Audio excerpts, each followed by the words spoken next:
Hello friends, welcome to Jain's kitchen. நம்ம செயின்ஸ் கிச்சனில் இன்றைக்கி என்ன பார்க்க போகிறோன்னா, கவுனி அரிசியில் தோசை எப்படி செய்யுதுன்னு பார்க்க போகிறோம்.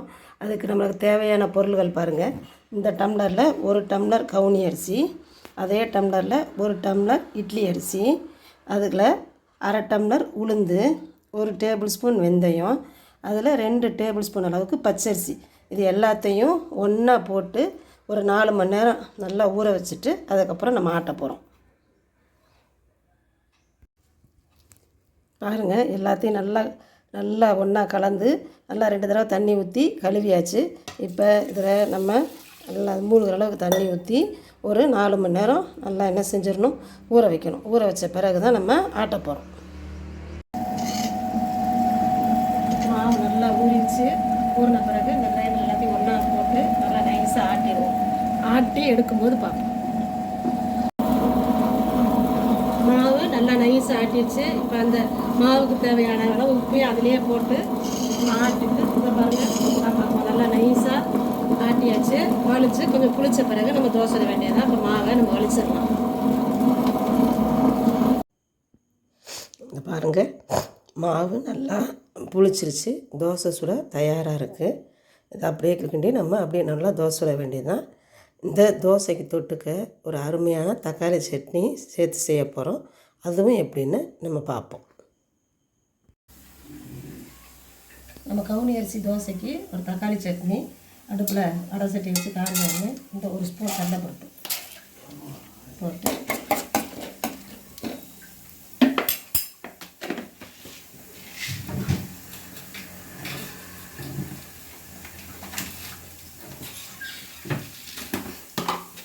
கொஞ்சம் உளுந்து பருப்பு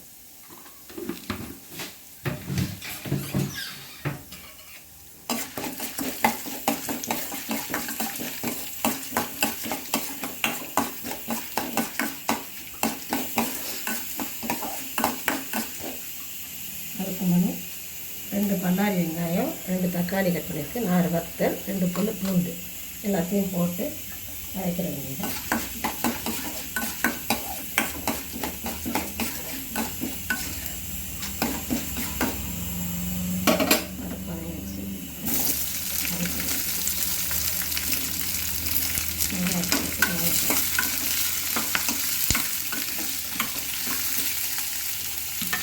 இந்த சட்னி நல்லா வளர்ந்துருக்காது. அந்த சட்னி கொஞ்சம் தேவையான அளவு உப்பு போட்டுக்கணும். தக்காளிலாம் பார்த்துக்கணும்.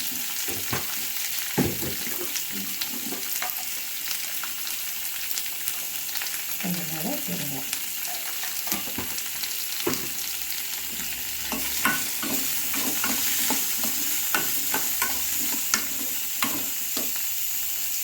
தக்காளி நல்லா ஸ்லோவை வச்சு நல்லா வதக்க வேண்டியது. வதக்கினோடனே அரைச்சி தாளிச்சு வேண்டியது.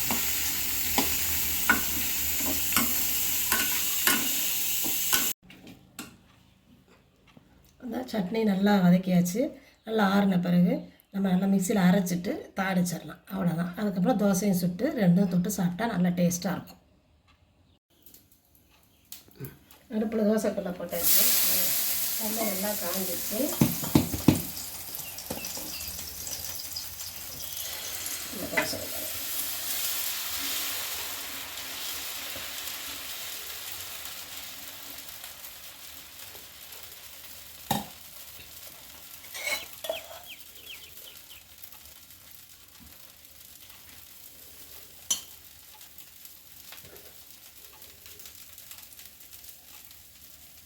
கவுனி அரிசியிலே நிறைய நம்ம நேரத்தையே பார்க்கும்போது நிறைய நார் சத்து இருக்குது.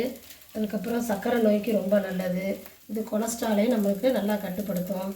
அதனால் நம்ம இதையும் அடிக்கடி நம்ம குழந்தைங்களுக்கு வெறும் நார்மல் தோசைக்கு பதிலாக இப்படி கவுனி அரிசி தோசை தக்காளி சட்னி வச்சா பிள்ளைங்களுக்கு டிஃப்ரென்ஸ் தெரியாது.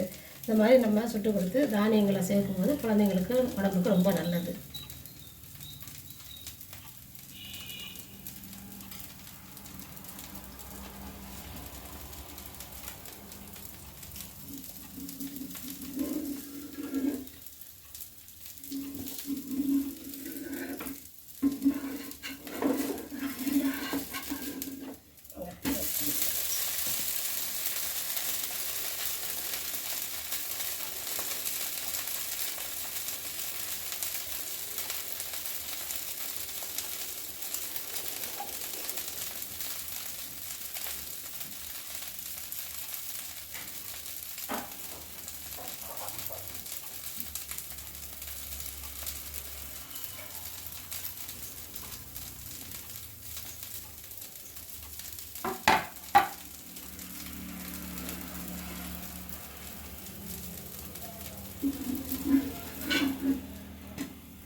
சூப்பராக நம்ம தோசை அதுக்கு தொட்டுக்க தக்காளி சட்னி ரெடி ஆயிடுச்சு.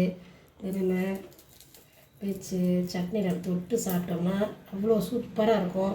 இதே மாதிரி அளவுகளோட நீங்களும் உங்கள் வீட்டில் இந்த தோசையும் தக்காளி சட்னியும் உங்கள் பிள்ளைகளுக்கு செஞ்சு கொடுங்க. தக்காளி சட்னி இல்லை, மல்லி சட்னி, தேங்காய் சட்னி எது வேணாலும் தொட்டு சாப்பிட்லாம். எல்லாமே சூப்பராக தான் இருக்கும். தேங்க்ஸ் ஃபார் வாட்சிங். இந்த வீடியோ உங்களுக்கு பிடிச்சிருந்தா லைக் பண்ணுங்கள், ஷேர் பண்ணுங்கள், கமெண்ட் பண்ணுங்கள்.